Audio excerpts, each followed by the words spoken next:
Coucou, salut, salut. Moi, Mikolo, Binoba Oyanga.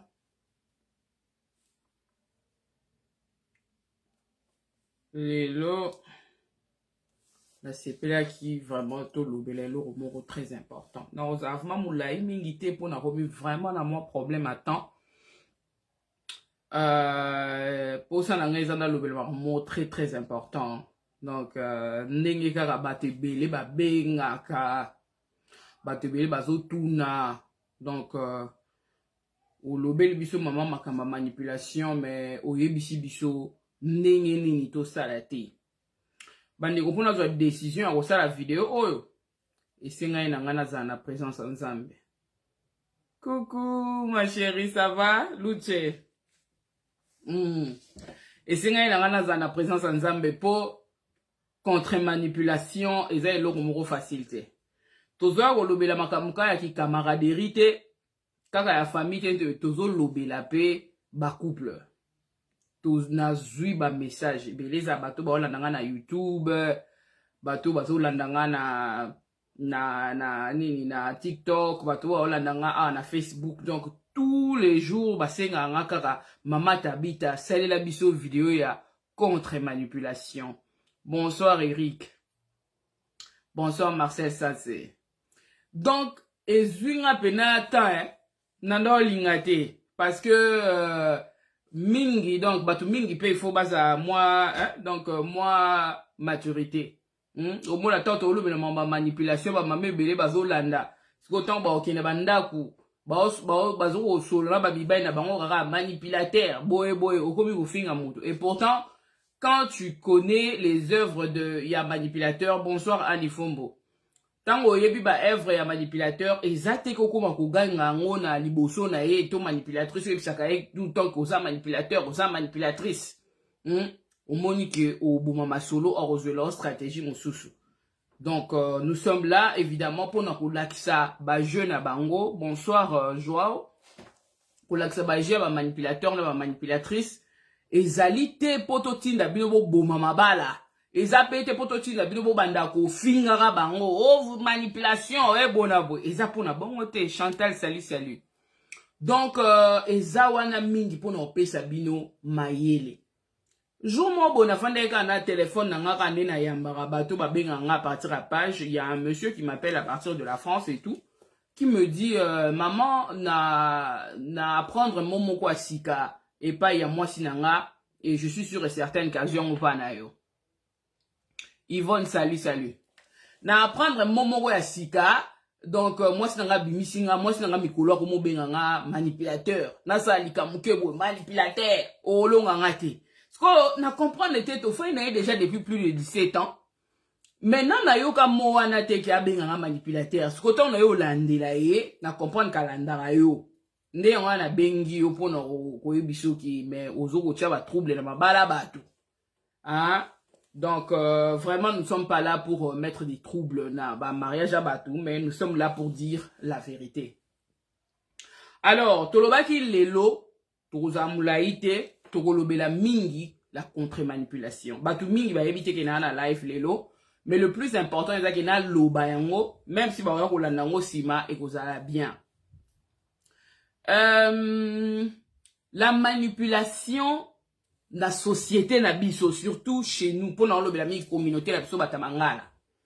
Na communauté na biso batamangala, la manipulation eza makasi ya kosakana te. Tokoli na kati ya ba famille moko o ezana ba dysfonctionnement. Manipulation ezozwa mingi bana na âge ya 3 à 6 ans. À partir ya moment wana de 3 à 6 ans, bana ebele bazo vivre na kati ya ba famille oyo bolingo ezate, papa na maman ko swana, ba divorce et tout, papa kufa batika ou bien maman kufa batika mwana quelque part ezoko apporter dysfonctionnement ebele na ba famille. Et à cet âge-là, de 3 à 6 ans, bana ebele bazo perdre ya solo amour o esengeli bazanango et puis ezo kotisa bango déjà na maladie moko na mutu. Donc manipulation ou alors les pervers narcissiques, c'est une pathologie. C'est une pathologie psychologique. Oyo bato ebele babela yango à partir ya bomwana na bango. Ozomona mais na société na biso balobela yango vraiment mingi te parce que bato ebele bayebi yango te.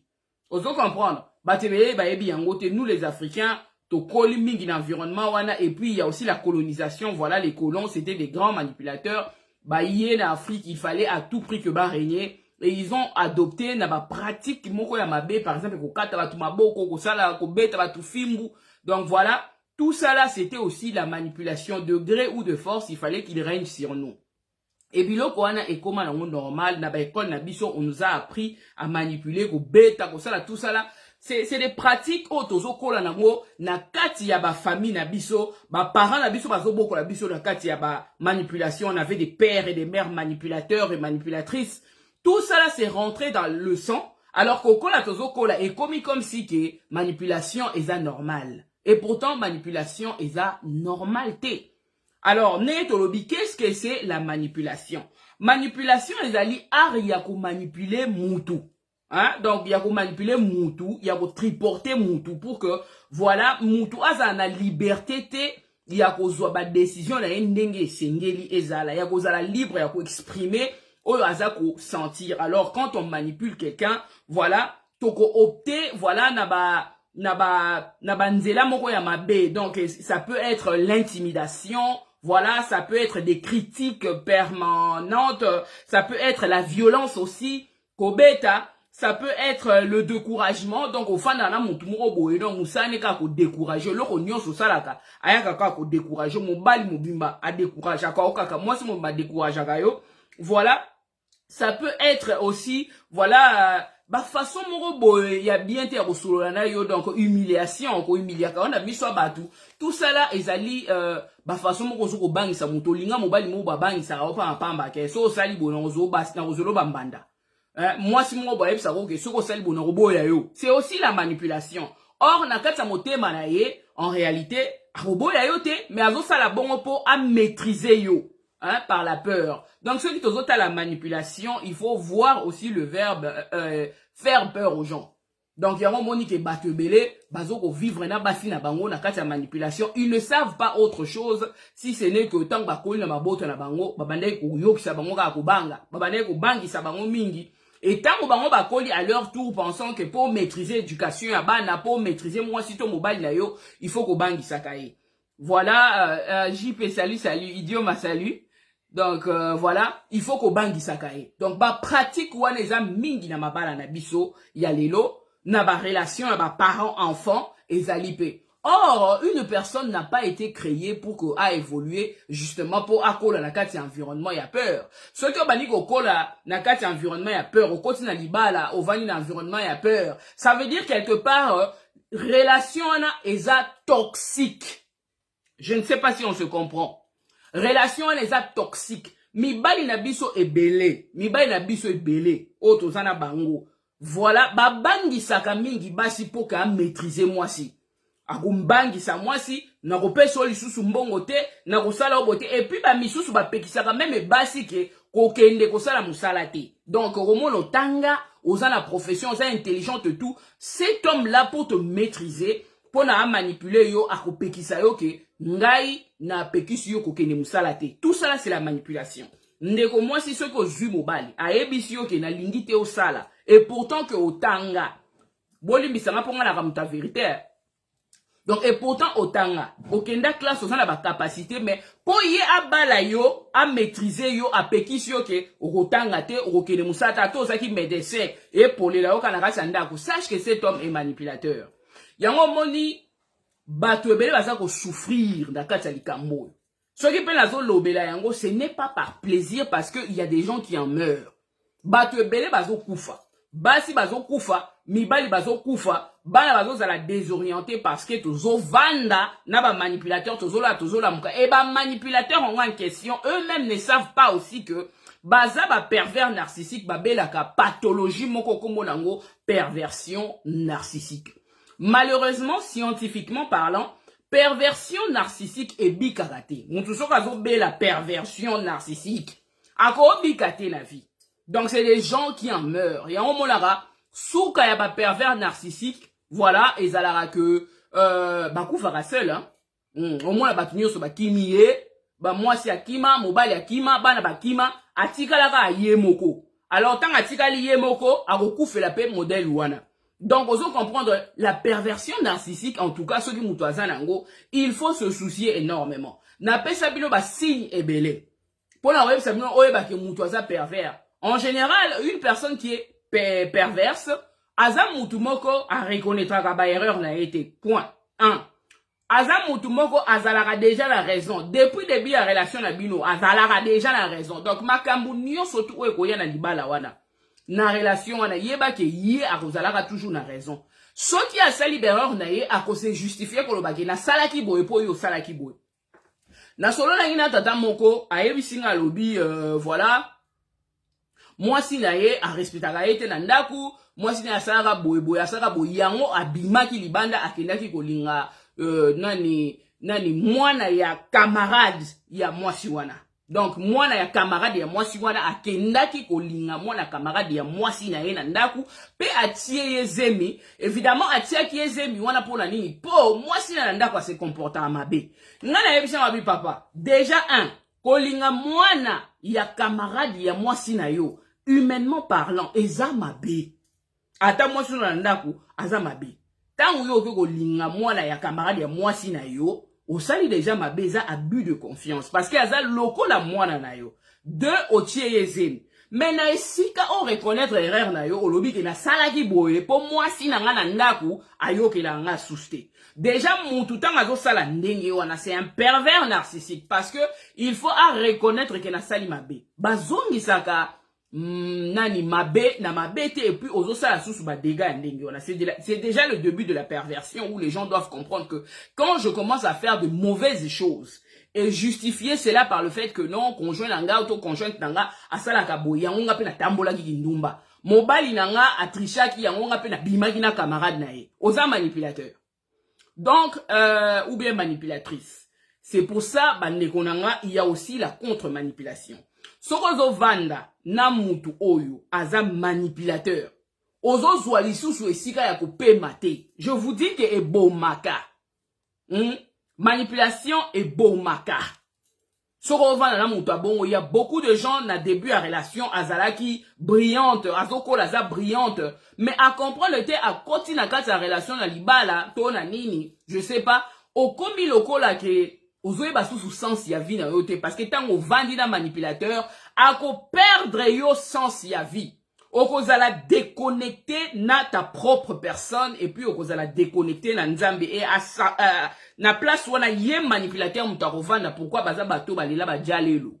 Baza bato balela ba kumisaka bango. Ba netolaka bango ba sanjolaka bango mais ye à son tour akotikalaka ko netola yo te, akosanjola yo te.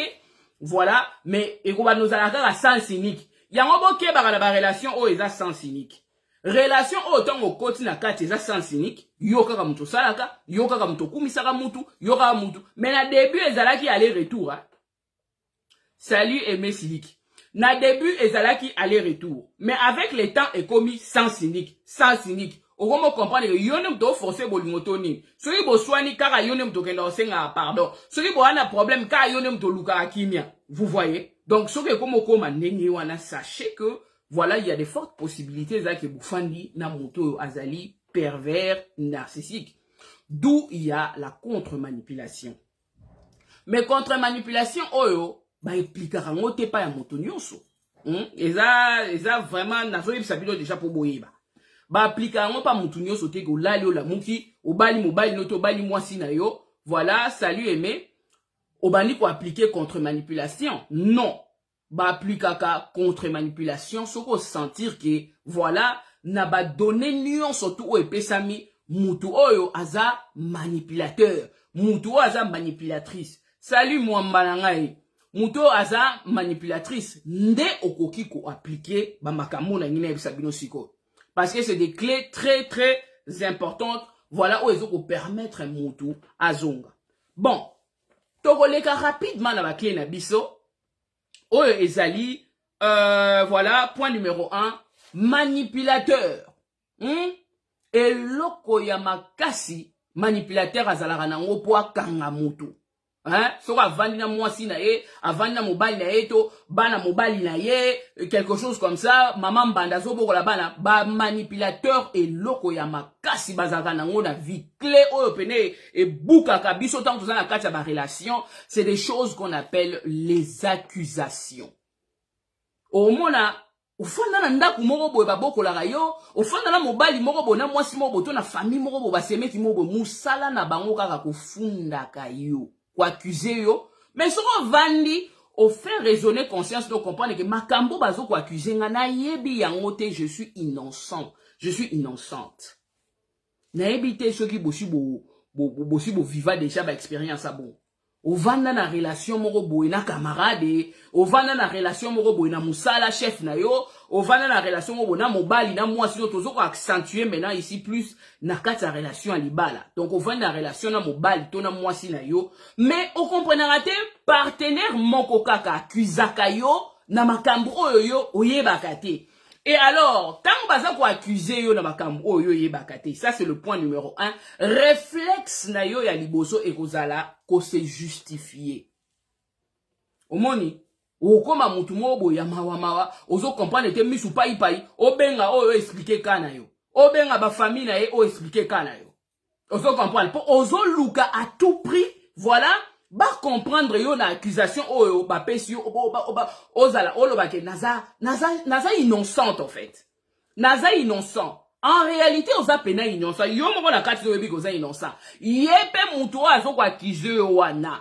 Ayebi na ye ke oza innocent. Hein? Ayebi ke oza innocent. Mais kasi azo sala yango pourquoi? Azo sala yango parce que ezali pratique moko azo sala pour maîtriser yo. Eza pratique moko azo sala pour briser yo. Alors tant yo okokoma na kati ya ba ko se justifier belé et ko mema yo na eloko ba bengi culpabilité. Ozo comprendre? Pourquoi ba sala bongo? Parce que na kati na bango il y a le mal. Basala tellement ma mingi na kati ya relation, basaka fidélité, basala okuta, basala malhonnête, basala makambebele mabe. Alors pour que bas se sentir bien aussi à leur tour, ils doivent maintenant commencer à inventer des choses, ou alors elles doivent commencer à inventer des choses ko bamba na nzoto muninga ou azo kokumba mamalamu. Na ebite so tozo se comprendre. Tant ça bon à ressentir qu'à moi soulagement, donc ça veut dire qu'à bamba yo babakambu moko bo oyo yebite. Alors yo tellement osa ignorante oko luka o se justifier. Or la contre-manipulation nous dit que quand on t'accuse innocemment comme ça, yo yebi na yo ki eza soloté peu yebi ke monto azoko selonga makam. Bande kona yebi sur façon o agoko selo makambu ya. O mo yo mo ho mitu no bi, il faut ezala zolo ba ya solo. Pour façon ko lobela ngo, façon ko bambela yo, yaya erebima ya solo na miso abato. Peso oke ko se justifier, muto ko ni moi ko zalate. Parce que azo bimisa ngo tellement propre. Donc des manipulateurs ou des pervers narcissiques, ils ont l'art de mentir. L'art de mentir est na kata makila na bango. Et quand ils vont expliquer ces choses-là aux gens, arubambelo pena ke no nakangaki na mobali. Nakangaki na mwasi mususu ayibaki mbongo afingaki mama nanga alingaka bana nanga ite donc akobamba bamba yo babilo kwa ndengwana etangu yo komona ke ya solo ngapi na komobima mutu mabe na miso batu bakoloba nini parce que oya zo bamba yo eza vraiment on dirait ya solo et yo okokoma na culpabilité okobanda kolinga ko expliquer batu okokoma na mawa oluka misu pai ezo tepa. Mais tika na yebisa yo clé ya contre manipulation ezanini soko lingo troubler mutu wana soko lingo troubler mobali wana lingo troubler mwasi wana mama bokilo wana oyo akosela ko ba makambu ya kote justifier lisusu te oyo kinga bien kote justifier lisusu te babi na yo linga bana mobali na yo te et pourtant yo yebi ko linga bango tu t'en fous éperdument. Ne te justifie plus. Tu qui va accuser ok au salaki bo kande bo lobi ezape bongo mais yo mona kati na yo oyebi ko sala angote yo mona kati na oyebi ke na linga na nga bano yo na kati ote na trompa na nga mobali ote na trompa na nga mwasi ote mais lokola bango ba accuser yo ndima oyebi ke na mutu moko sala pe bongo doza Yesu Christ a été aussi accusé. Jésus-Christ a été forcément accusé. Bazaki ko memele ba accusation na nzela ya ekulusu. Bazaki se yo lobi ke oropanza soki nini dans 3 jours nini ototongi dans 46 yo lobi ya baleka kota. Balobi abale kota la bango azalaki koloba eloko mokote. Batuni balobi ke yo lobi koza mokonzi ba jife bona babi olobi yango. Est-ce que bane ko répondre qui était ba ko selinga makambu bazolo beza lokuta ngana yebe lokola tiboka ki Yesu na verset moko boye aza ko se défendre. Esaïe 53 elobi ke azalaki ko se défendre te abanda okele lokola mwana meme ndeko na ngai okota na relation moko boye kuna ba kosela ko makambu na famille wana bakosela ko makambu na mobali wana bakosela ko makambu na mwaso na soki olingo faire perdre bango ba pedali ya pote bakata makambu bazo sala ba accusation na bango ya ndimaka osalaki boye na salaki kaka ndingo lobi kasi lobi yango te bino batu bozo loba siko lokwa bolobi eza bongo ba yelio lisusu likamu na gauche na salaki yango. Pourquoi? Parce que yo yebi ke na sala ki yango te mais bango ba obamba yo. Pourquoi bazo bambela yo? Parce que bali ba salir conscience na yo. Bali ba salir mental na yo. Bali ba salir mémoire na yo comme coupable. O bando lukaka ndenge ni lo bando ko expliquera pa batu. Ya tika eloko wana. Arme numéro 1. Soki numéro 1 comme c'est une arme. Ne te justifie plus.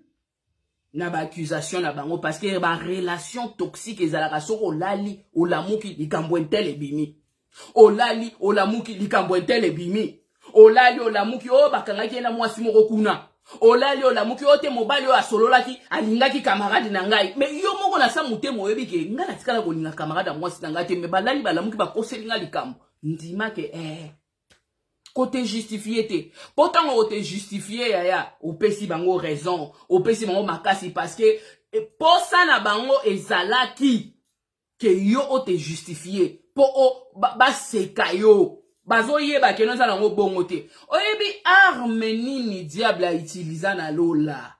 Totanga na Apocalypse je crois 12. 12-10 ou quelque chose comme ça. Balobi arme nini a utilisé ki babi l'accusateur de nos frères. L'accusateur de nos frères. Babengani ye akiti kuna pa na bino. Po monsala bande ko sala jour et nuit. Il ne faisait qu'accuser nos frères. Ça veut dire que diable na lola musala nezaki kaka ko akizaka. Ange entel asala ki boye. Yo nzambo vanja ange Gabriel asala ki boye. Gabriel avanda azomitala nga na yebi nange loko mokote makambu mutu azoloba na yebi yango te. Avanda ka lobite ange Michael alinga sala rébellion. Michael atali nga na yebi nange loko te. Ozomona yango sala ke babengana ke na lola à cause des accusations. Déjà yeba ke tango yo lingi manipulateur, voilà. Il t'a déjà accusé, ou alors manipulatrice, accusé yo déjà depuis le premier jour bokutana. Nanu kute logo salemite. Yi asia funda ki yo déjà. Asia loba ki no koza mwasi ndumba. Asia loba ki no koza mobali ndumba. Asia loba ki no koza mwasi moyibi mwasi lokuta. Déjà depuis le début. Pour la nini? Parce que ezana kati na ye. C'est sa nature. Si yo ta homo ke ne ko se défendre, ozo aider. Na continuer te na point numéro 2 na lobi bien bolo banano na omo na bino te na zo yo kapé bino sute boti na wana bo ebisanga makambo na lobi na bino etouché te zuite alors to kota na point numéro 2 o ezali manipulateur soko zo vanda na ye pour manipuler yo il faut ayeba ce que toi tu penses. Sauf là mobile ya manipulateur, moi je suis manipulateur, maman Bokilo, maman Mbandato, nani ya manipulateur. Et loko ya liboso akolinga yeba oyo yozo kadisa. C'est quoi ton projet? Qu'est-ce que tu penses et tout? Akolobisa yo mingi. Bango omona baloba avma mingi te, mais yo go ya obanyo loba ndenge za boye, linganga te, oza boye nako sala boye, lokolo zo sala boye ngape nako kende nanga, nako boma libalo yo bandi ko loba trop. Mais yo kolobozo loba mingi wana ndenge yo zoloba mingi ozo pesa ye maele na yo. Manipulateur alingaka muto yo alobaka mingi. Manipulateur alingaka muto aloba mingi, muto apesa ka ba position na ye. Mais tant on vani na mobali to mwasi ya manipulateur, kolingaka kolobaka mingi te. Il faut opter pour le silence. Les kambwe koko ya, par accusation koko ya, et toki na kati ya ndako ndeko nanga, yaya fandanie. Ko flipper te o bano swana ko loba ko finga. Pourquoi? Parce que tant yo bano loba, nako sala boye, nako ye manipulateur azaka loko la tonneau vide na kati. Aza bidon eza ne côté.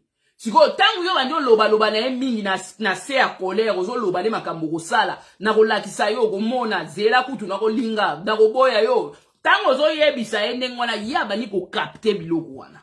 Tango a capté biloko wana, era ko vanda sikoyo abandi sikoyo ko raisonner. Yaya, makambo yo lobaki na iya ko zongi selon fois 100.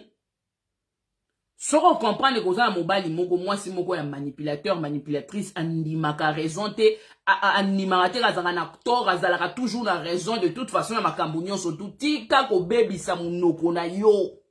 Tika ko bebisa munoko na yo, bebisa o pamba yaya. Fandanie. Parce que le silence eza oyo elongola bango kimia. Silence elongola bango kimia. O mani tele nzamba aloba na bana Israël ba koma agité. Koloba nzamba bi gardez votre silence, je combattrai pour vous. Parce que le silence est une arme efficace. Et ko faire perdre ye mutu ayebi ke mutu alobaka akosala makambo ayebi ke okoswanisa ye okoloba siko bano lakisa omoni ba musu ba filmaka bato etala mwasi mobimba ndenge azokoganga azoloba. Pourquoi? Parce que olingi koloba mingi. Manipulateur, tant on comprend que na voyé na manipulateur, manipulatrice, il ne faut pas beaucoup parler. Il faut rester souvent silencieux ou alors silencieuse. Fandaka nie ayebaka position na yo difficilement. Pourquoi? Parce que azolinga ko lobisa yo pour comprendre position oyo zanango. Tant yo yebisi ke okoboma libala ya ko zongi selo déjà x4. Tant yo yebisi zena o l'action na ko linga pe mutu akokene ko linga mwana ya ndeko na yo. Po oyo akoyo so pasi parce que bango bazana comment je dirais bazana na ari ya koyo kisa batu pasi ba pervers narcissique, ils ont l'art de faire mal aux gens. Yota mso lobino makelele kaka pozangi na kanda me ye oyo ya azana ngoko bongisa pona yo. Ya okufa makale. Orosutuka ba sente mwana na yo na kati ya ndaku, orosutuka ayiba yo deja mbongo nyonso na bank, orosutuka sala yo ya minene parce que bango makamuna bango bakanisela ngo na kati etanga zo kanisa na kati ya beta action au samwe. La manipulation, koba la pervers narcissique, eza etumba munene. D'où il faut avoir les armes. Les armes, oh, naebisibino ya liboso, ezali éviter de se justifier. Yami balé, opter pour le silence. Opter pour le silence, ezali eloko eko pesa yo force li susu vis-à-vis à manipulateur akoma ko banga yo parce que awoye ba mais mouton zako loba bingi awa azaki ko perdre ba pédale et tout. Mais comment se fait-il que akomo fanda nie boye ko fanda nie et pas na bango ezaka lokola injure parce que ya ba do sala ba makamoko boye po elobisa yo olela o sala soki pe ndenge no benga batu. Mais non, je te dirais que garde le silence parce que le silence c'est ta force. Et puis akolinga lobisa o mingi po ye baba plan na yo aye bozana combien aye bolingo sala nini po abundisa ba projet wana. Je te dirais que tant on a apporter une idée à la maison, ce qu'on comprend que l'idée est manipulative. L'idée est pour na malamute pour nangai ndekonanga pour répondre directement na noté. Manipulateur va répondre à kaye, noté va répondre à kaye pe wite. Bon, comprenez nga? Manipulateur va répondre à kaye, noté va répondre à kaye pe wite, mais va pesa kaye va réponse au ezali imprécise. Tel est l'exemple que bon tout total. Na kanisa nan, naza ya golemba, na lala nan, soki na étudier likambo bien na koyebisa yo. Donc on va ko répondre à kaye kaka ndenge wana. Imprécision. Parce que tant yo ozako ozala trop précis et pas naye. Yazo utiliser précision wana oyo zo pesa ye pour asala ka ba projet moko ya ba be contre yo. Ozomona bande konanga. basepelaka ntango ozosouffrir baza sa mawa. Oui, bazalaka na mawa te. Baza na mawa te po mitema esi ezika bango kala. E baza na pathologie, eza maladie. Bato mosusu bazobela ba maladie psychologique lokwa liboma, banini tout ça là, mais bango ya bango baza liboma libanda te, mais na kati baza na façon moko ya ko réfléchir o eza terrible, mitema eza déjà ya kozika na kati. Donc c'est des bombes à retardement. Et en moni que na kati ya groupe à bato wana nde babimisaka ba dirigeants ya mabe, ils aiment beaucoup le leadership, ils aiment régner, ils aiment toujours être en avant parce qu'ils aiment toujours avoir raison. Basengaka pardon, c'est des gens qui aiment le pouvoir en fait. Donc na kati ya groupe ya bato wana nde diable ça pour utiliser bango pour na kusala makama mabe. Or c'est des personnes qui sont des potentiels en fait.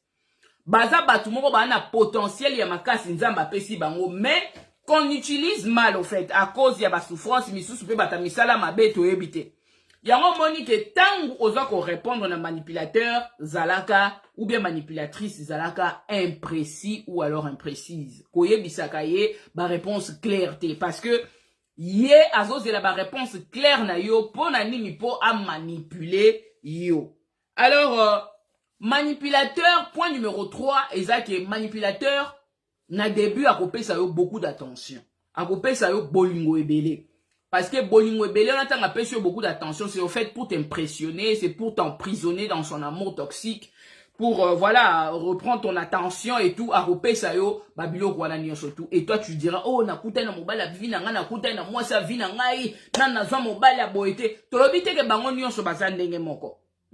Ba ozala muso ko memelo attention ebele mais za pe ya solo. Mais ça n'a pas eu attention ebele, bolingo ebele, pourquoi? Parce que souci n'est a captivé. Oye ba yango nengeni. Oye ba yango une fois au quoi ina bolingo na ye, une fois couché na ye, une fois zuizemi, une fois au mona ka boum on doit changer. Tant on comprend que ya vandisi ba griffe na kati na yo. Hein, o pesi nzoto. Abali yo, oboti. Tout ça là, babilo qu'on a mis surtout, oh, et ça que, voilà, au commis na commitment, engagé na kati ya relation, au moins, si tant yo au commis engagé, yemba la moko a changé. Tout se comprendre, yemba moko a changé, a commis mutu mususu. A commis mutu mususu na kati ya relation, a longoli immédiatement attention. Abane ko benga yo 6 fois par jour, yeba ke, au moins, peu banatango tu pour que l'autre est un souper des jours. N'a qui trop pris na msala. Mais au banao ben 5 à 6 fois par jour ezaki ndeni. Et puis au banao salango successivement. Au banao salango successivement. Mais quand on entre en relation, au yebinzo tolanga, to vandi boye na botelio mwana, ou bien na bali yo mobali ya bali mwasi et tout d'un coup, attention yo se longwe. Tout d'un coup, ma camion se katani, allez comme kaba raison. Moussala, et là boye, tout ça là. A longoli attention na ye évidemment pour que yo maintenant koma dépendant. Et ça loko la mutu a mesani ne loko moko boye. Hein? Donc nesi batu ba lila ba kwiti. A mesani alcool. Alors tout à un moment donné ba longoli alcool. Tant ba longoli alcool batu wana ba belaka parce que nzoto na bango e koma ko dépendre na alcool. Alors attention là où il y a pesa que belé. Hein? C'était pour te captiver au fait. Et tout d'un coup a longoli attention et rendre directement dépendant. Alors il y aura un manque. Manque où vous avez kati na ko ça la kere no so landaka ye obengaka ye. Nini ozali wapi? Alors bolingole okoma maman rebelle. Et pourtant eza eloko na siko nengo okoma Holanda ye bon Holanda ye toute ta vie. Holanda ye toute ta vie. O swana nani? Okoma na bazu ebele. Okomi na mwasi mususu. Pourquoi siko ozobenga ngate? Okomi na mobile mususu. Pourquoi nini siko ozo luka ngate? Okoma dépendant na mutu wana donc yango monike ezo sala ke manipulation a kolongola attention na. Alors pour na ko contre manipuler ezali ke il faut yo pe tango ya longoli attention na ye et que comprendre yango yo pe longola attention na yo. To se comprendre. Bino batu bo Holanda nga. A longoli attention na ye yo pe longola attention na yo. Au moins, la banane ko ya 18h, a komi ko ya minuit. Tika ya kota nandako. Kotu nate. Bongi se la emesa.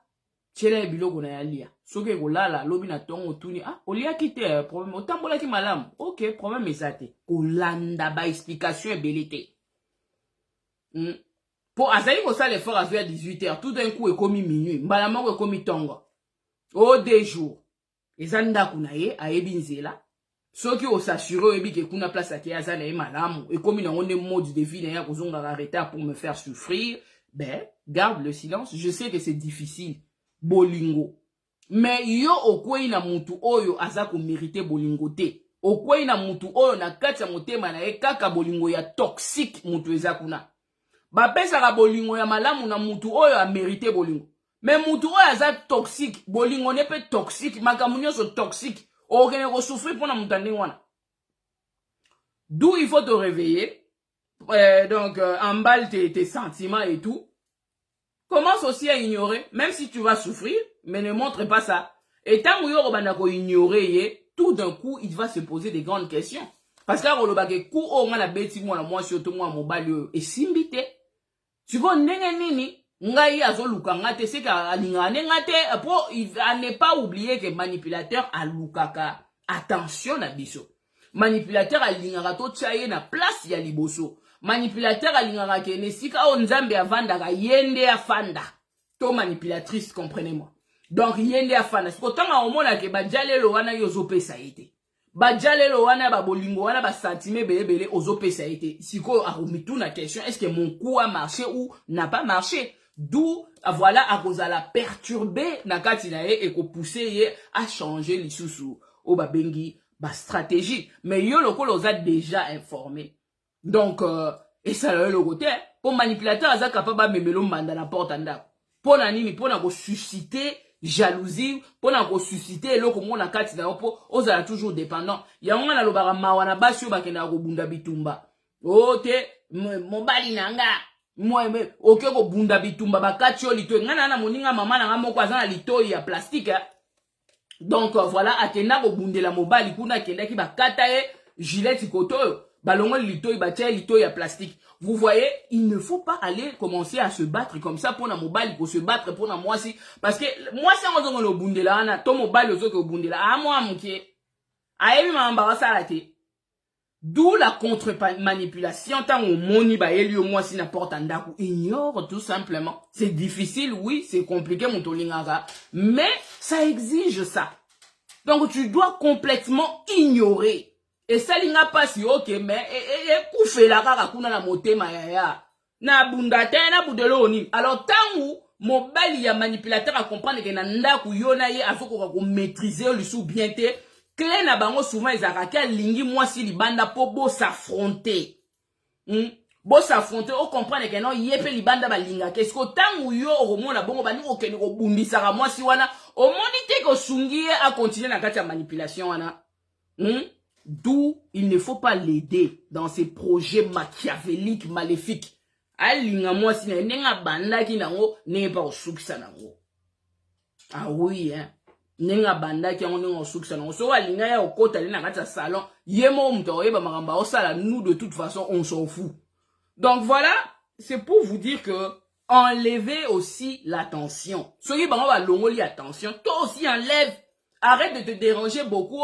Est-ce que moni likambu pananga? Est-ce que na sali mabe? Non, likambu ya manipulation kutu ezala na kutu te yo sali mutu mabe. Ezala déjà que assis aussi au sala déjà mabe depuis début de relation na sia funda yo. Mabe eza déjà na ngona kati na ye. Eza kutu te yo sali likambu. Ba funda ga batu sans que yo sala likambu. Donc il faut comparer un manipulateur na Lucifer. Ba ndenge moko.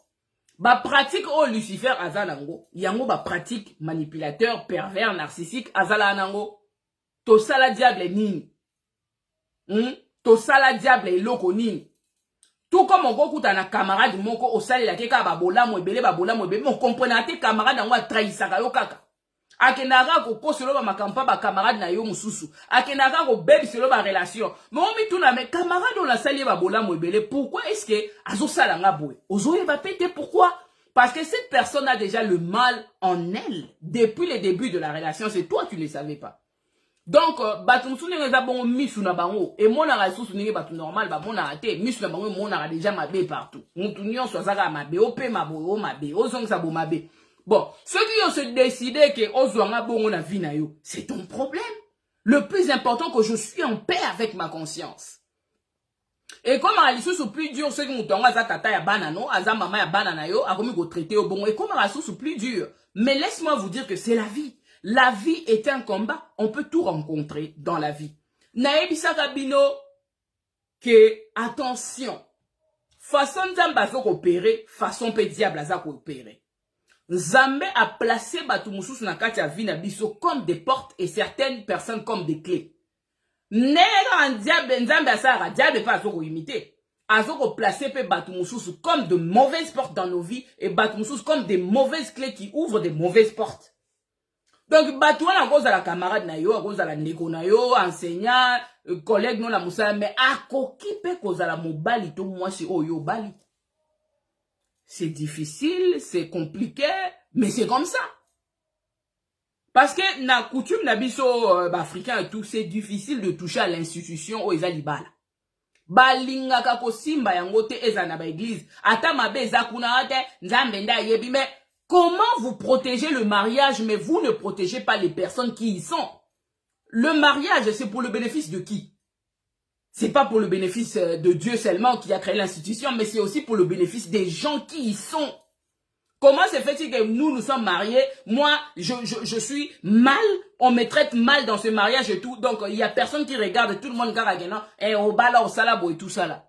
Le mariage, il y a solo, c'est pour voilà, apporter l'épanouissement dans la vie d'une personne. Quand Dieu te donne un homme, quand Dieu te donne une femme, c'est pour que cette femme-là vienne te faciliter la vie, effectivement, ou alors cet homme-là vienne te faciliter la vie pour atteindre tes objectifs. Oyo Nzambe abengela ona mokili, le plan de Dieu s'est réalisé plus facilement. Yango monike Nzambe azolobake, il n'est pas bon que l'homme soit seul. Topé ça y est, voilà son aide semblable pour ekoma plus facile. Mais comment se fait-il que yo ozui mutu? Ozui mobile, ozui mwasi yango mobile yango li rendre vie facile. Vie est comme sous kilo ko le kadenge zaki yo moko. Il faut se poser des questions. Et les gens d'aujourd'hui, les églises d'aujourd'hui ne veulent pas que les gens se posent des questions, ne veulent pas que les gens disent la vérité. Et comme il n'est pas question de couper mal. Mais il est question de dire la vérité pour le bien-être de l'homme, de la femme et des enfants. Tout le monde doit se questionner. Donc, il y a un monique manipulation, ce qui est dans la carte libala. Moi, personnellement, je ne conseille pas aux gens de sortir. Parce que scientifiquement parlant, ils ont sortez. Séparez-vous. Mais moi, je vous donne des clés, au fait, pour na kosunga bino na kati ya relation. Vous savez, les manipulateurs là, que vous voyez, les manipulatrices, ils ne sont pas attirés par de mauvaises personnes. Laissez-moi vous dire ça. Ils ne sont pas attirés par des mauvaises personnes. Les manipulateurs et manipulatrices sont attirés par des personnes innocentes. Des personnes qui ont des potentiels. Des personnes, voilà, capables, ya la vie à montuna point A, mais mieux na point B. Bateau yo bazane loko, ya nzambe. Bateau ba na conscience pure. Ba manipulateur ba linga bata bon. Ora mobali moka sambe la rate a dévierge ba na nyonso a quartier, mais azoluka moi si aza vierge. Pona nini? Parce qu'aza manipulateur. Moi si moro boy donc a beba na yema azoluka mobali oyo frère en Christ. Pourquoi? Parce qu'elle n'a manipulé mobali wana. Donc, laissez-moi vous dire que ma manipulateur, babala abata mabete. Babala ka bateau baza bien. Bateau ba ne loko na kati na bango. Bateau baza na bilaka ya nkolo. Bateau baza na ba bénédiction, baza na étoile ya nzambe. Soko mondi bazo manipuler yo na kati ya libala. Ba faire souffrir yo na kati ya libala. Yeba ke oza na étoile ya nzambe. Oza Israël. Pourquoi est-ce que Pharaon a compté ici Israël na boumbu? Parce qu'il a compris le potentiel d'Israël. Bota, nyamezon se multiplier, baza béni et tout et tout. Voilà pourquoi qu'il est kanga mutabon na boumbu. Ça veut dire qu'il y a un elok. Donc tout esclave, même attends ba colon wala bazo sala ba commerce ya ba esclave, il prenait des hommes et des femmes au bazaki na nzoto et kolongono. Café, caoutchouc, coton et tout et tout.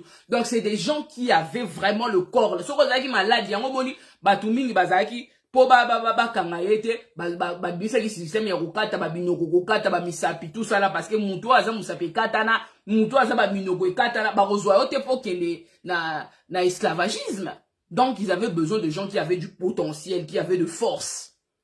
Soro monique ou bala mobali to mwasi oyo azo manipuler kotisa na bongo na kati ya libala yeba ki osane loko ya nzambe. Mais à faire croire yo dans cette relation, voilà que, ouais, l'autre. Pourquoi? Parce qu'on a besoin, voilà, à dominer sur yo. Qu'est-ce que je disais d'autre? Donc, le point 4 serait créer. En fait, il crée des problèmes pour vous enlever la joie. Sur au vanina manipulateur, au monde a l'élo likambouibini. Lobi likambouibini. Manipulatrice, évidemment.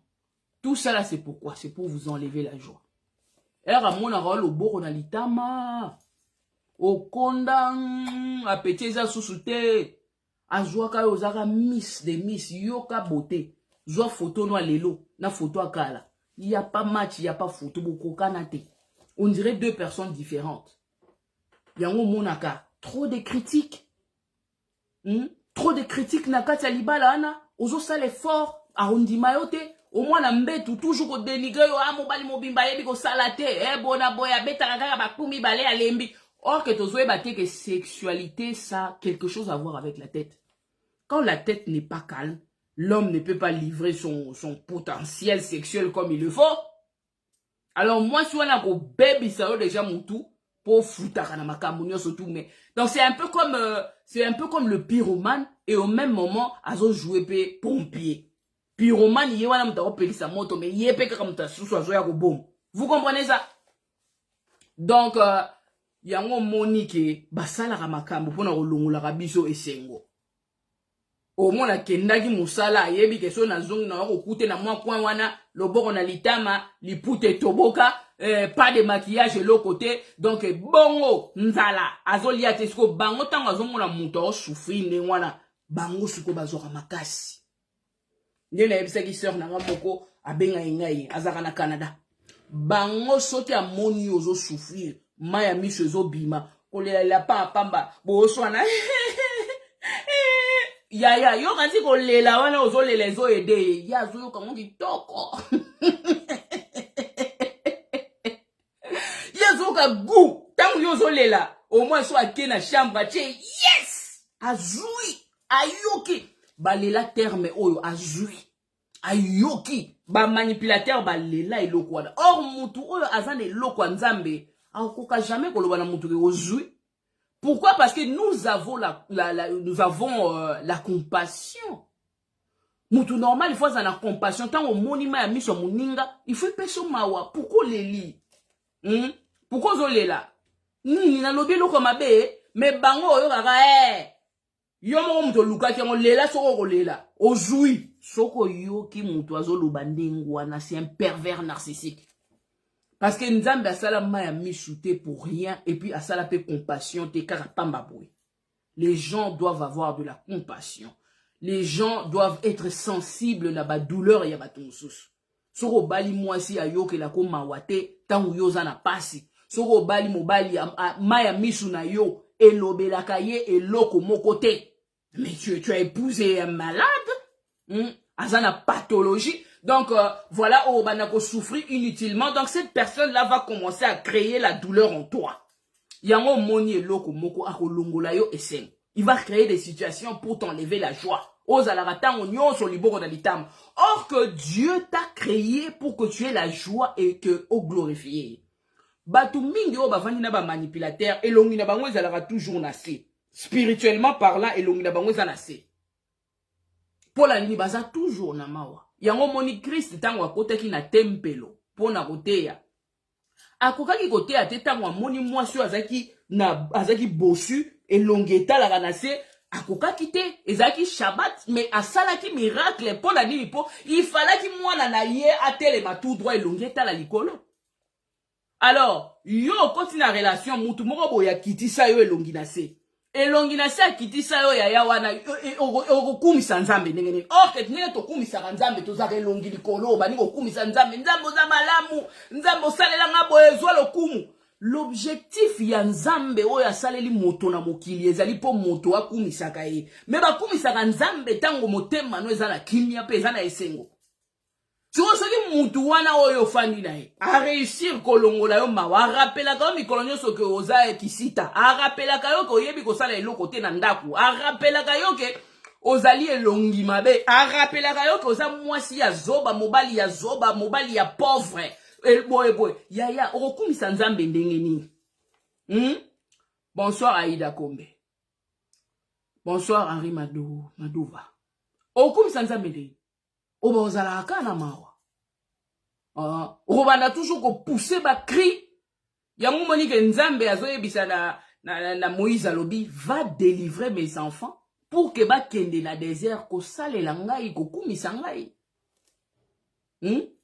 Yo musa kozwaka ka ko pousser ba cri. Nzambe otiki ngai, Nzambe pona nini ozomona ngai te. Et pourtant Nzambe abato amona ko mikolo nyonso. C'est cette personne là qui s'est mis devant Dieu comme ça. Il s'est mis entre Dieu et toi. Est-ce que bande kona tuna motuna kobala mutu elingi kolobake ozui vi na yo mobimba opesi pa mutu ala pe oza effacé complètement? Qui a dit ça?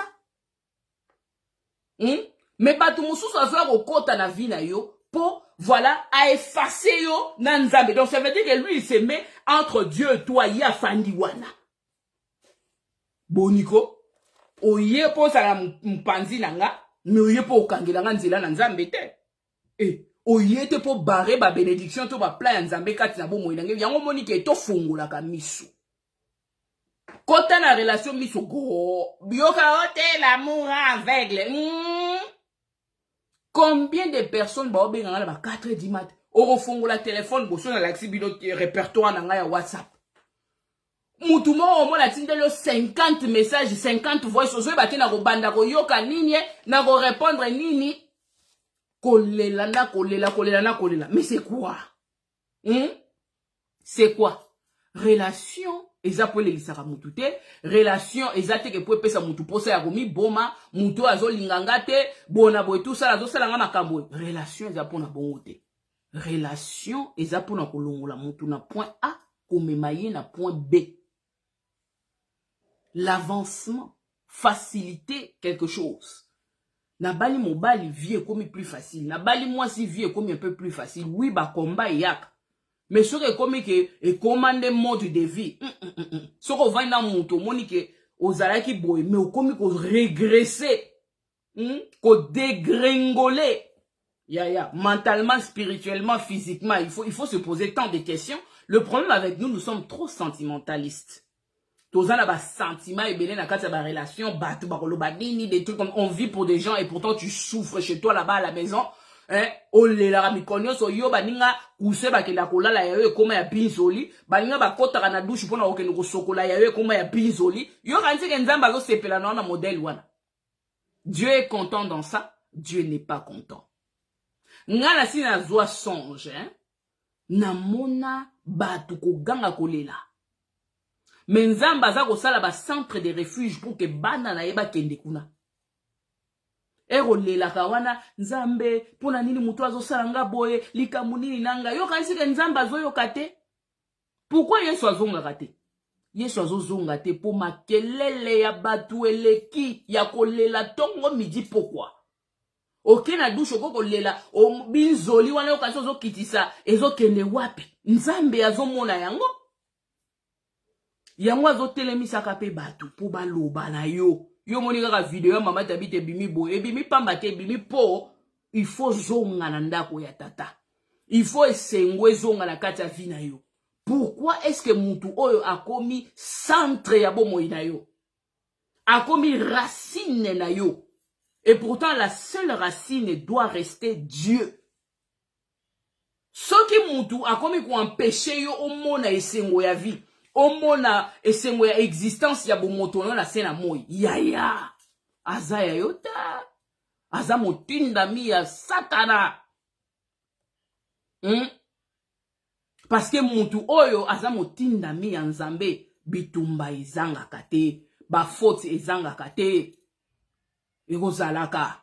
Toko limbisana. C'est pour ça qu'il y a aussi le pardon. Mais ce qui est comme lipa ya bomoi. Okomaka ko questionner. Est-ce que Nzamba yebinga? Et c'est quoi ça? C'est quel genre de questions? Toi qui poses des questions comme ça. Est-ce que Nzamba yebinga parce que mon oiseau faire souffrir? Mais ça c'est. Ngala omo longo eza blasphème. Nzamba yeba yo tendengeni. Mutu wana nde ozwi nde mutu oiseau faire poser ba question ndenge wana. Mais Nzambe ayebi yo et il a des projets de bonheur et de paix pour toi. D'où ndeko na nga ya mwasi ndeko na nga mobali osakanaka na vie na yo te mutu alongolo esengo te na vie parce que nzambe abatelo 9 mois na libuma mama okoka okufa obimi kuna abatelo na maladi ozokola baninga mosusu bonokola na bango bakufa me yo oza ti lelo abatelo yo pamba alobi na Esaïe 43 na linga yo na osakrifie bikolo mpo na yo okokatisa bamoto bibale okufa te naza na yo bongo sikoyo nani yango oyo azonyokola yo nani yango oyo azopesa maloba oyo ezotangisa ma ya misu mikolo nyonso nani azolongola esengo na yo ya vie ye babota ye na mama te yaya esengo na yo kodiskita yango na mutu te nazokokolia te estomac boye na kondi nakoma kobela gastrite ba AVC koma kaka lelo mukwana oleka na mutu moko AVC boyo atenga minga be osoki nani asali nini tozoyeba pete ba AVC ngo ezalaka wapi lelo likolo ya ba réseaux sociaux ba vie na biso koma exposer na ba réseaux sociaux soki pe ba boyi biso bazo lingela biso na réseaux sociaux bazo boyela biso pe na ba réseaux sociaux batu nyonso bazo yeba si yango komo mema ba stress ozako publier biso awa okende boyo publier ozonga boyo ba busy siko aboyo akomo tiango na mutu mususu monde ngobeli AVC donc likolo ya stress à cause de ce que diront les gens souffrent les gens tombent malades les gens n'ont plus de joie pourquoi parce que batu bakolo badi po vie na biso ezalié na batu s'il vous plaît zongisa esengo ya vie pervers narcissique azoko longolo joie en créant des problèmes, en t'accusant et tout. Mais il faut refuser. Ta joie, c'est un don. Christ est mort pour ça. Il ne faut même pas en discuter. Et ça, c'est que ceux qui m'ont décidé que non a boy yo lelo, na lingi yo te, yo il faut esengwe longwa. Non, yo lingi longa te, c'est ta décision. Mais moi, j'aime moi-même et mon Dieu même, ça me suffit. Alors ne discute pas sur ta joie. Reste dans la joie. Ceux qui ont un esengo, pervers narcissique à supporter, c'est aussi une clé pour eux. C'est la contre-manipulation. La contre-manipulation, c'est la joie. Reste dans la joie. Même à ta relation, bazo ne dénigrer yo, bazako lobalo yo zala toujours moto na esengo. Puiser esengo na yo na maloba ya nzambe. Puiser esengo na yo na kati na yo le fait que tu existes parce qu'il y a beaucoup de gens qui sont morts. Bazana kati ya ba bonbon ba makolo soki ndenge nini kata ni batu basana ba situation compliquée ba ne sengote mais yo nzambe apesi yo joie apesi yo vie zala na joie c'est la moindre des choses oyo mutu il faut asepelaka alors tangu ya komona yo koza na joie omoni ko seka oyo ka ya pambo ko sourire ka ya pambo arme munene oyo manipulateur alinga te komona lilongi ya bato pervers narcissique alinga komona te bato bazoseka soka bimaki bato batikali koseka soka ye bato nyonso bakimi pa bana bakimi mwasi akimi mobali akimi mpona nini po alingi komona te bato basepela c'est quoi ça kosepela basombaka ngo na magasin nini boyebisanga kosepela batekaka ngo na magasin te eza don oyo nzambe apesi mutu ya ofele siko pourquoi yo kosepela te alors côté gêné te ya kozaka na joie na kata ndaku na olobo raison ni na osepela mobala lininga te mais t'es en vie t'es en bonne santé tu sais que beaucoup de gens ne vont pas aux toilettes tu sais que beaucoup de gens mangent par ici tu sais que beaucoup de gens n'arrivent même pas à se tenir debout comme ça mais yo zo sala babilo ko nani surtout il faut sepela ti ata o dia ki matebela ata mobala lingi yo tazo reconnaître moi ça reconnaître ote yo il faut trouver kaka ba motif ya kozala na esengo parce que il y en a beaucoup. Nous les gens on aime toujours nous concentrer sur ce qui ne va pas mais on ne regarde pas ce qui va, ce que Dieu a déjà fait. Donc ko permettre te balongola yo esengo na vie parce que esengo na yo e dépendre te ke mobala linginga moi ça linginga non. Mobile azan na devoir olingo, moi c'est un devoir olingo. Soka sali yango te, eza décision na ye. Eza yo te, akoki ko kangisa yo ki ennemi ata ya 3 jours ça. Yo ko tozolo ba 3 jours mama. Ngana solana mususu mobali ya pasteur, pervers narcissique. Akangisa ennemi pendant 3 ans. Mais akendaka koteya, asalaka makamno surtout l'église. 3 ans à l'obisa à moutouté. Moi, c'est comment perdre ma pédale. Donc, so kangisi ennemi pendant 3 ans. Ne moutou net nga boy. Ya, au salinga lengi moko éviter nga ba problème. Éviter nga ba problème. Ya, okutanga walia na zo mela na zo sepila ya. Ya kolobisa nunga te pardon fana nunga bon. Pourquoi biso ba la nzambe moni tellement toi na conscience moko très fragile que de fois tozo longola kimia na makambo to yebite. Balobi s'il est possible, soyez en paix avec tous. Mais s'il n'est pas possible, ces personnes-là ne veulent pas la paix. On fait quoi? Nous on meurt, on va pas mourir, on va vivre. On va vivre en paix. Vi guboye, yo komisanga vi bololo. O komisanga vi bololo na salio nini, eloko nini, kolinga yo eza lisungu. Non. Eza lisungu te na oboni nzambe na kimia, na lie funa na kimia. Na peso biloko lia oboyi. Na peso biloko lia oboyi, ya lobe okutanga mona lia ngo. Olongo linga kumusala. Olena sala tina tongo bidorma na beti yango ya etiti papa. Yeah, tala. Vi oko, il faut zaga armé. Vi o il faut za armé. So za armé te okufa. Surtout so koza ne loko ya nzambe. Il faut la tabibundele. Il faut comme un mafou. Au moins mouton lobe abino. J'étais très fragile dans la vie. J'étais très fragile dans la vie. Il suffit qu'à moutatanga ta kombo nanga. Na rolala te na butuana. Parce que j'étais la protégée de ma famille. Ma famille, là-bas, on m'aimait, je ne sais pas comment expliquer. J'étais comme une poupée. Parce que Nazaki, la seule fille de ma mère. Moi, la souka, les sous. Donc, si on a 5 euros, on a tant, on a pas de paix. Si on a belli, on a comme bimba matanga. Pour imaginer qu'à Koufa. Soit à Koufa, on va la perdre. Donc, j'étais tellement fragile avec ma conscience, mon âme et tout. Je ne supportais pas et l'or moroboy. Mais regardez-moi aujourd'hui. C'est la nature qui m'a enseigné. C'est les gens qui m'ont enseigné. Alors, si on limite ba enseigner yaya au koma mokonzite, au cause à l'oponami. David a ponama qui m'enzambe falaga former. Il fallait les qui s'est na banzela. Il fallait les kanamoto. Yaya faut kuta na mobile il faut peso moto na vie. Il faut kuta na moi si on faut peso moto na vie pour lobio tele mangui. Bongo posséder onzamba obengo ozanango. Tu dois être capable d'être dans la joie. Même là où il y a des troubles. Comment se fait-il que Christ a osé engabayer Colina et Bazanakimia pendant qu'il y avait la tempête? Vous comprenez ça? Les gens aiment toujours là où il y a la paix. Il y a la paix, il faut qu'il y ait la paix. Il y a dans des endroits où il n'y aura même pas la paix. C'est toi qui dois créer ta paix. Tu crées ta paix toi-même là où Bazo permettre, mais toi tu crées ta paix. Donc, la contre-manipulation, c'est que tu dois rester dans la joie, même si on t'impose que oza na joie te.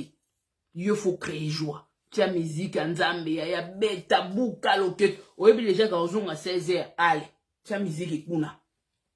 Ozane, papa nanga na embeli yo. Ozane, na komi na suka pesa se kure. Wana tamu ya zo kota, zo koka bon. Moteme baby, donc où est Zobina? Où est Zokumisa Nzambe? Ah oui! Ah oui! Il faut savoir que les pervers narcissiques sont jaloux de Dieu. Ils n'aiment pas que leurs partenaires ba kumisa Nzambe. Au moins, ba komi na ba zou bébé, ya yo pe toki sa ba prière. Nzambe na lela yo. Nzambe oza liboso na vie na nga. Nzambe soki yo tende na kufi. Yo kakabwe. Oui! Oui! Côté la okumisa Nzambe te. Pour ceux qui ont comme ça, Nzambe makasi. Et si Gaïa Zali, fois c'est facile. Alors, il ne faut pas arrêter. Kolinga kutu tendenga zabongo maya misu na yo. Amona bayango. So ebike muto alinga pasi na nga linga kufa na nga yaya. Ata yebele kanga yango na kadena. Yo maya misu. Zonga sima. Obimate. C'est kata ya lokuta.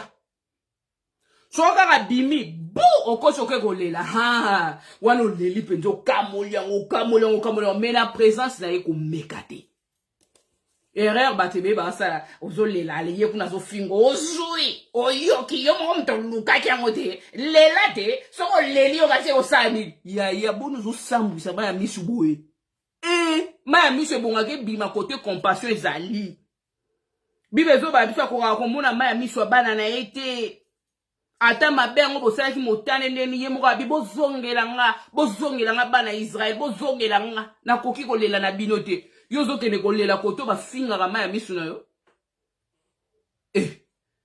nzimbi ngele bonsoir kolelaka kuna te mwasi oyo aza na compassion na yo te yaya ozolela po asala nini eza po achola yo po avandela yango monike construisez-vous une carapace.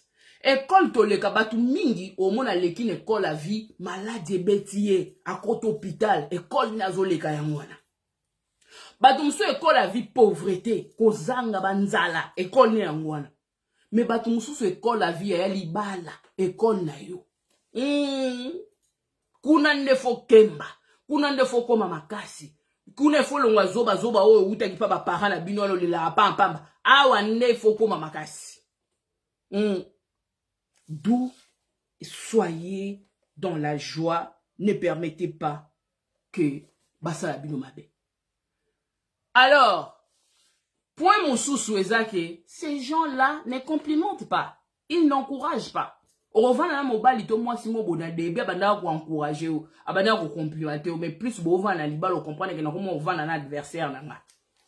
O la tabo et la maman bi mabe on rekondi Yo si mango ezaka plabo. Yo makolongo. Mais mutazo loba no bongo mobali no moko. Moi si no moko azo finga yo. Yo nani no ndireza mukie. Imaginez que moi si no. Papa moko benga na Zambi. Ayebisinga ke moi si nanga afinga nga ke na mukuse. Tema na mutabandu ndo finga nga muyaka. Donc ya nini taba mukuse yo. Moi, si le quoi, abi mama zo finga ngwana. Vous imaginez l'humiliation et la peine. Donc, c'est des gens qui n'encouragent pas, qui ne donnent pas de compliments, et na place ba compliment, ba pesa ba critique. Tobo était critique, ils critiquent les a bien la vie. On comprend, même nos enfants, nous devons aussi les critiquer. Mais les critiques doivent être constructives. Les critiques constructives, ça veut dire qu'on voit c'est quel langage, quel moment, c'est quel terme on peut utiliser pour critiquer quelqu'un. Mais ce qui critique est comme il le la ma finga. Critique est comme il le la donc à chaque fois ce qui va bête yo ya ma colonio se bukadi wo. Moi si mon kuta lobi nga kutu ko feti na kenda na ngati na mbaida na kenda na ngati na ko meka kutute. Poso na bina kende na feti loro nyoso na lata ko finga ngo. Na lata robe yo penda robe lokola ba ndoki boy ocha suki boy ya ba suki lokola ba mama kala nyoso na salaka ezala ka mabe pona mbali wana ya wana na décida ki nga feti na ye na kende te omoni ke critique mobile ya zo pesa na moi si to moi ça zo pesa mobile na ye eza critique ya mabe eza critique constructive c'est comme ça aussi avec les enfants. Ozo critiquer bana na yo na ndenge moko ke no o briser bana ba okoka susute yo zoba kizengi mutu lokola yo tala baninga na yo bazui yo zoba muninga no kuna tu vois ce genre de critiques est-ce que oza ko encourager mwana ou bien oza ko briser mwana. Or critique constructive et pesamaka avec amour, il faut voir le temps, les mots qu'il faut utiliser pour ne pas blesser une personne. Quand on corrige une personne, c'est avec amour. Parce que c'est déjà quelque chose qui fait mal. T'as ba défaut et ça ba place haute aux ali déformé. Ba place haute aux a brisé, haute aux a ba pota. Ce que tant yo zo critiquer nga na nenge que non yo pina le solo lo quoi un tababoy. Bon tant lobi na nga bongo, tu t'attends à quoi? Ozo t'attendre quoi que na comme ma propre? Non. Ozo finga nga liko nango. Donc yo quand tu go critiquer nga yango moni ke batuwana bazala makasi na critique. Au moins, mon bali na omo kwaza ko fingo lokola nyama. Moi si omo kwazo fingo lokola donc on comprend les ngozate et il s'attend que non ou bien elle s'attend que au bonga. Non. makambo wana oyo azofinga yo ekokokisama na kati ya vi na yo. Soka ofingo ke oza lokola ba mama kala yeba ke liloba oyo azobimisa ekozwa forme. O surtout quand na début ozalaki bien, mais plus okomo vana yo komo koma lokola ba mama kala. Pourquoi liloba ezozwa vie? Jean 1:1 balobi au commencement était la parole. La parole était avec Dieu. Et c'est de cette parole-là que tout a été créé. Donc, le monde a pris la forme de la parole de Dieu. Donc, tout le monde va mutu moko ozoyo kaka ba webiso ozaloka mama kala olataka mabe osala biloko nyonso mutu na zoloba ekokokisama parce que yango nozoyoka. Alors, mes amis, il faut refuser. Il faut boya. Ba critique nzala. Ba critique ozo ko briser biso. Ba critique ozo boya biso ya boya kayango. Abino alo kwa mama kala ya wana yo mtolobi ngana ebige na elengi nzamba sala ngai. Au contrecarré maloba na ye. Na yebte so bo comprendre nga. O taye kuna mukusa iya mukusa talo. Webite mukuso ba olukango. O mukusa solo donc na mukuse mena na kati na ebele. O comprendre yango lingai ngai. Donc niki yango peza ndengwana. Yimota ngatabi. Ya solo mutongo pa komoloba. Oui. O yebne osana metu te ya wana yo mtolobi mais na expérience nanga na yebi ke no donc na yebi. Pourquoi c'est la peau yebi ke o ya zo pesa yo eza pona ko construire yo tezo ya pona ko briser yo yango faut ko contrecarrer la parole. Liloba contre liloba. Ote oze longi okuma pe gweneni yo basima pla oui o monaka yango pourquoi linga nga mona lelango fort. Nzamba sala pena gu asala ta faute moko na kati na ngati. Parce que moni ke basi ebele lo ba okino sa ba liposuction ba BBL et tout pourquoi po makambu bazo yo kamibai na bango ba oyebisa ba. Yo mwasi mobimba simezate yo siko ngai na sala nzoto ngoto nzambe mutasala nga bongo. Yo mwasi mobimba tolo ezate bon ngai moko nde muna mi créer kinde na pesa ki tolo oyo. Eza nzambe mutasala nga siko tangu ya zo loba na nga bongo seke azo loba no bongo seke quelque part azo corriger nzambe et pourtant nzambe asala mutu na faute teza yonde mutu yeba ko mi pesa valeur. Soki nzamba peso sima pla au mona peso makolo vimba. Soka peso mwa boyo mona peso taille ngambez. Donc yo moko yeba ko utiliser force oyo zanango. Donc mutu nyonso azana eloko ya malonga o nzamba pesi. Mutu musuki toko be libanda mena kati mutu epola. Yo utiliser force ya mutu. Donc mutu nyonso azana eloko ya malamu o nzamba pesi yango contre manipulation ezake tangu ya betu yo bongo ya yo pe nika yo ya yo po kombola. Alors tanga omona pe bongo autika biloko wana. Mais souvent zaratang ba fingi biso ngono fanini OK ka il fait ça na raison na sana nga kitoko te ya solo pena kuna eba na ngo lata te lokuta. Oyeba olata ta linga yonde nini. Azwa ki opona nini amona ki basi ebele mibale bele pourquoi zo eba ngote. Azwika yo. Alanda ke eloko alanda ki wana siko ndani ngo loba ngota ni ko laksa ngote. Yango moni ndeko nanga ko accepta kate voilà ba critique wana ya pamba ko désencourager mout décourager mout. Alors il faut se nourrir de son amour pour soi. Il faut développer parce que mutu mabe wana tanga zo na vie na yo mission ya liboso ezali ya ko séparer yo na yo moko. Azo séparer yo na yo moko ko séparer yo na nzambe. Oba olinga omilinga sute. Oba otuna nzambe pourquoi ça n'a pas boyé tout? Il faut ça nga na sima mne lokwa fi wana. Il faut ça nga makolo lokola oyo. Il faut lo tchanga na bota na famille intel oro bando tout na ba question belle na vie to na manipulateur. Pour remettre vie en question. Et pourtant on a encore la peut-être vraie chérie na quartier ba dio tout ba lingako ba chérie nyoso ba momi nyoso ba landaka yo. Mais au combina mutu boye mutu a commission lokwa obandi ko tout na susu. Question que est-ce que wana pende zalaka nga na zalaka pe kitoko ngo il faut za na zalaka yango te. Oui, okoma mabe parce que za biloko ezokota na kati ya matoi na yo pe ekozwa forme. Ekozwa forme.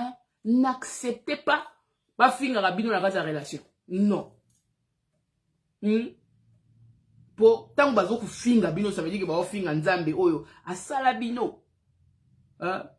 Azo finga nzambe o asala bino du tango oza ko faire face na pervers ya bongo, longola ka biloko wana nyonso tu aza ko yebisa yo. Alors point numéro 6 ezali arme monene ya pervers narcissique ezali que il va te séparer des gens. Il va te séparer des personnes qui t'aiment, de la communauté qui t'aime, de ta famille, de ton église, de ton pasteur. Voilà, bateau ko apporter quelque chose de bien dans ta vie. Oh landa mama tabita opexo, oh landa souma tabita. Donc, il va te séparer de tes amis, de ta famille, des personnes qui t'aiment et tout. Pour atikala na yo moko bonwa gérer yo. Encore c'est là au makamote kuna finga ka boye, kuna sara boye, kuna linganga e kamara nwana kuna kuta linganga. Oui, c'est vrai biloko wana ezalaka, mais yaye eza systématique. Tout le monde est mauvais. Oui, pervers narcissique, tout pervers narcissique, ce qu'on va dire tout le monde sera mauvais. Nalala ki na lota ki mobali wana zandoki. Nalala ki na lota ki nzabala senga pasteur wana zulia misuni ya bato. Na mona ki donc yako batu nyonso bakozala effacer. Ote na mukutana na mosala nzambe mo apesa nga prophétie ke mama na bino zandoki. Oui, ba mibali boni ba bengani ba mama ba na ndako basi na bango ba pervers narcissique ba bisi bango ke ba mama bango ba sorcière. Ba bota ba bokola yo ki ndoki ezalaki te. Alors comme na ki mukolo ba mama no ba komi ndoki. Tout ça c'est pour te séparer de ces gens. Et pourquoi ils le font? Parce qu'il y a des gens qui séparés on a battu, à diminuer force na yo. Dieu nous a créé comme une communauté pour que tous s'entraider, tous se dépendre de l'un de l'autre. Il nous appelle le corps. Le corps, ça veut dire que l'issue, ils ont dépendre na cerveau, voilà, zolo, ils ont dépendre na tamususu na nini, munoko, ils ont dépendre na loboko, tout ça, ça. C'est comme ça que Dieu nous a créé. Nous sommes une communauté. Mouto alo barage, c'est un manipulateur. Tu peux pas rester toi-même dans ton coin? Hein? Il y a toujours des gens, oh, 2 ou 3 personnes quelque part, beaucoup zakanabango bien, parce que toza ko se dépendre, toza ko sala ba échange. Yango ba troc et bima. Troc et bima, pourquoi? Parce que ngana ane loko na pesi. Yo, ope oza e loko no pesi. To sala échange. Alors, yo, ndegeni revivre dans la société, oza yo moko quelque part, ou perdre ba opportunité, banane et belé, on zamba zotine au travers des gens. La richesse, ça vient comment? C'est au travers des relations. Et ça, bah, relation. Une personne qui n'a pas de relations stables dans sa vie, c'est une personne qu'il faut bien regarder. La richesse, c'est des relations. Mutumo ba koye lo kop. Ah, te kop mo eza ah boy yaka to solo. Siko yo za anona ba tuté. Kop wana kozwa wapi? Je confirme na vivant na mutu aboy. Donc il va te couper systématiquement de tout le monde et dire que non, tout le monde est sorcier, tout le monde est cela. Il y a un moment qui oh mon amutu, ke mutu kingani ndoki. Ay ke ba paso wana ndoki. Mais kindoki yo mona ondeni. Yo za ba misu mo boy compliqué ba musu ba za na ngote. Tango monique mobali moko ye na vie na yo, il accuse tout le monde des sorciers. Moi si mo wa accuse akat batu nyonso batu mabe kima. Yo kasi kende ngazo kwa accuse batu nyonso baza bandoki ako épargner yo te. Yo pe osana kati ya liste wana ko azana côté moko ko no yebisa bango ke na bala mwasi ya ndoki, na bala mobali ya ndoki. Alors n'acceptez pas à séparer bino na batu oyo baza cher oyo déjà basa la preuve na kati ya vie na yo ke ils sont importants. So aye ke maman no andoki refuse. So aye te camarade no était oza si. Donc à comprendre pendant que non yo pendant na batu no o lingate et puis tu gardes ta relation ba benga ngo sociabiliser. Quand on sociabilise, ça veut dire qu'on reste important pour la société. Dieu a créé les gens pour qu'ils apportent quelque chose dans la société. Parce que l'accomplissement de l'homme, en fait, c'est comment? Pour qu'une personne éprouve du bonheur, ça vient comment? C'est le fait que, voilà, on reçoit aussi de l'autre, mais on a aussi quelque chose à donner. Ça fait que nous soyons complets. Nous existons parce que, voilà, tu apportes à quel robot. Parce que yo côté na relation, ba kata yo relation na mutu nyonso tout. Ngana bala. Ngana zala mosa mutu. Ngana za mobali ya mutu. Qu'est-ce que ça veut dire? Kozala mwasi to mobali ya mutu. Eni koloba ke toko kozala su na camarade te, toko kozala su na ndeko te, toko kozala su na partenaire ya musala te. Il faut savoir différencier cela. Ces mots existent dans le dictionnaire parce que Dieu l'a permis. David avait ses femmes, oui, il avait aussi ses parents, oui, mais il avait aussi des amis comme des Jonathan. oyo ba sala na ye nini alliance oyo pesa bo moyi na venir ya bana na ye ba Mephibosheth ba bika na alliance ya amitié et non ya mwasi na mobali. D'où il faut savoir différencier des choses. Soko bali mutu azo pekso ba camarade o pekso ba nyonso pekisa église pekisa tout le monde ka botika la rabino mbale yeba ki aza ko séparer o po lobe betoli kwangola.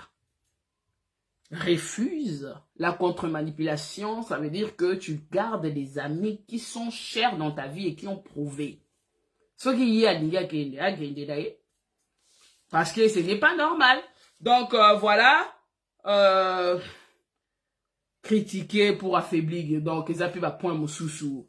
Azo critiquer pour affaiblir yo, mais toi dans ta tête tu dois te dire que je suis forte. Il faut devenir résilient. Hein. Au moni que babiloko bato ba ole dans la relation, au ba vendre dans manipulateur parce que Dieu a une leçon à les apporter. La résilience. La résilience, ça veut dire que trouver la force en soi-même, de l'intérieur. Vous comprenez? Trouver la force en soi-même. De l'intérieur, je trouve ma force. Je ne trouve pas ma force à l'extérieur. Parce que si je regarde les faits extérieurs, les choses qui m'arrivent, les incidents, les trucs, tout ça, je vais m'affaiblir. Mais ce qui n'a pas résilient par rapport à tous ces problèmes, c'est parce que je trouve la force à l'intérieur de moi. Je puise la force là-bas. Et à l'intérieur, c'est mon cœur. Voilà, mon cœur est attaché à Dieu. Et ça, il y a comme un résilient, quel que soit moi, je puise la force. Donc, je vais devenir une force en moi-même. Il y a un moment qui est tant mon bali à pervers, narcissique. Tout moi, c'est un pervers narcissique. Parce que de la mer, alinga sala yo baoba. N'avez pas de comprendre. Mina, bonsoir. Alinga sala yo baoba, Maya, bonsoir. Akomisa yo, donc, indépendant.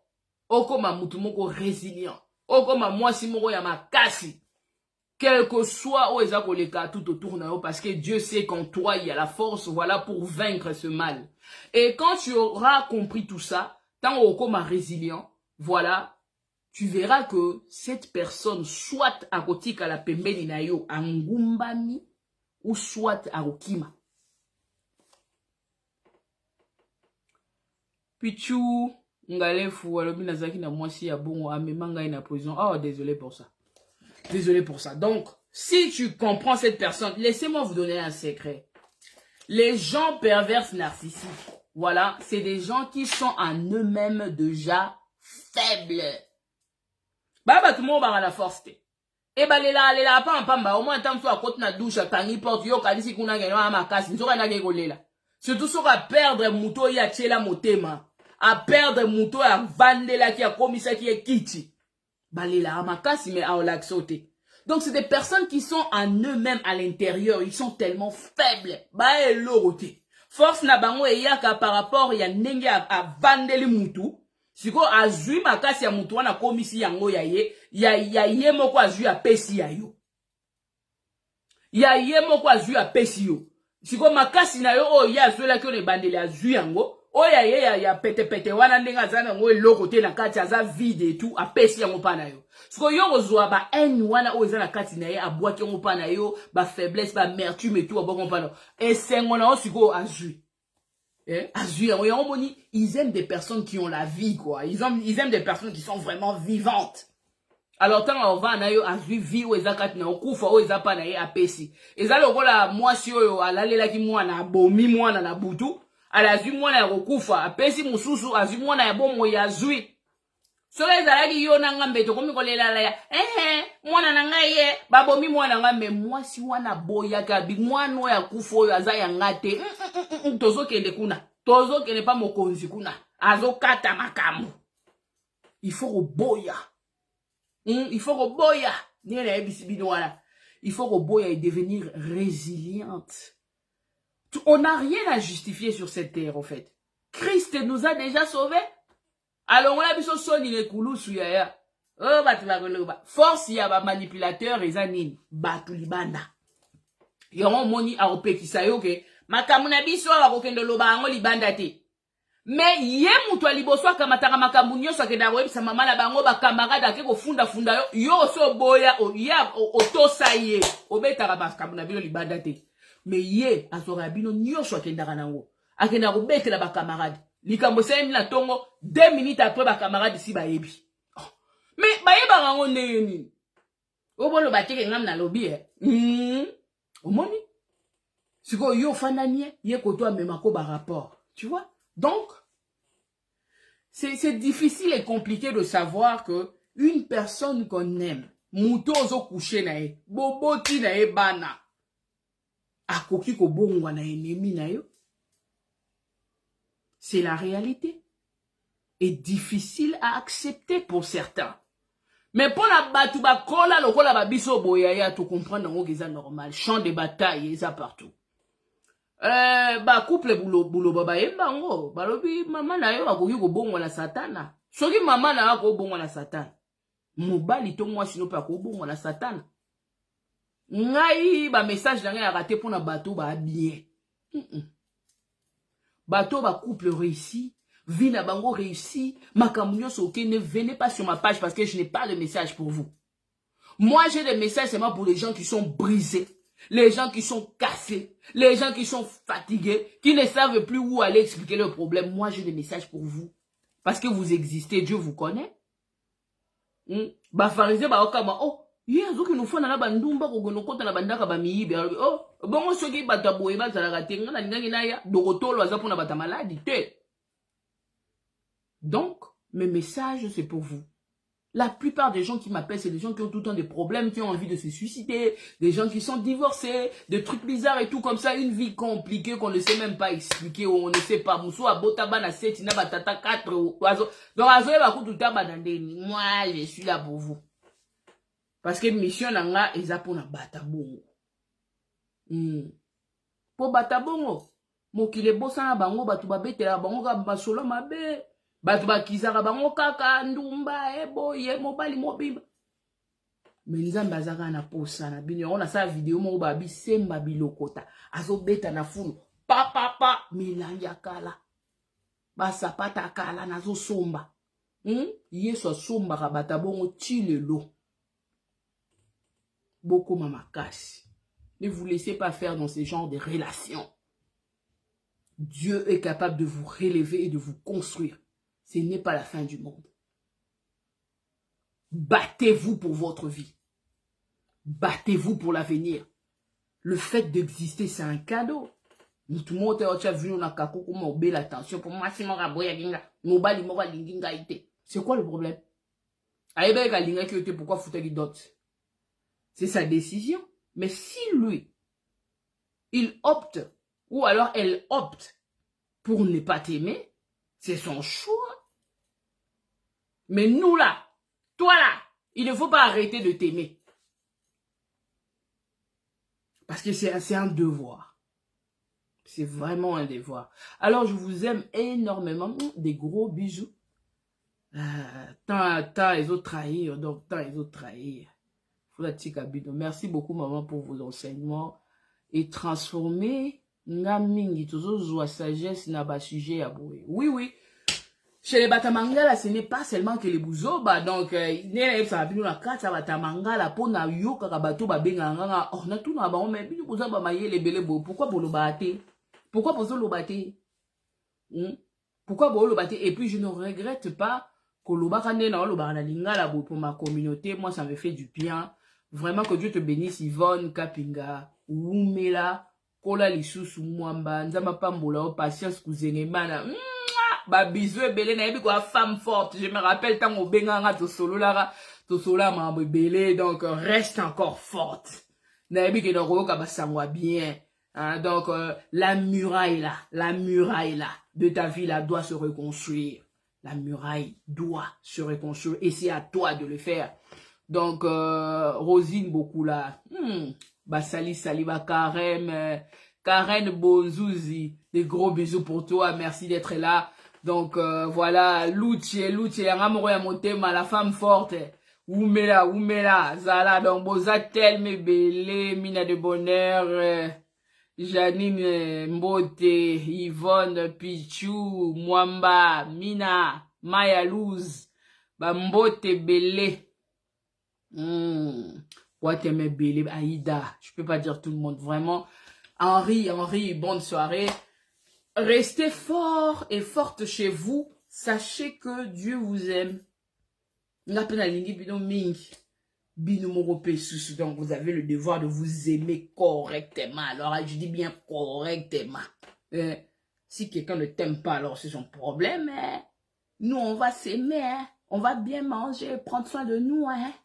On va bosser dur pour avancer. Que personne nous arrête. La vie est tellement... lingue. La vie, c'est beau. C'est à toi maintenant de décider. Et ça la beau, pardon, belle. Bah, français, on peut m'oboulunga yo nzambe. Donc, la vie est tellement belle que tout gardant où ça a belle, tout le monde est comme si l'on obiso ma bio, bah, nous mettons la question que est-ce que ngayo nzamba yebinga? Katuka.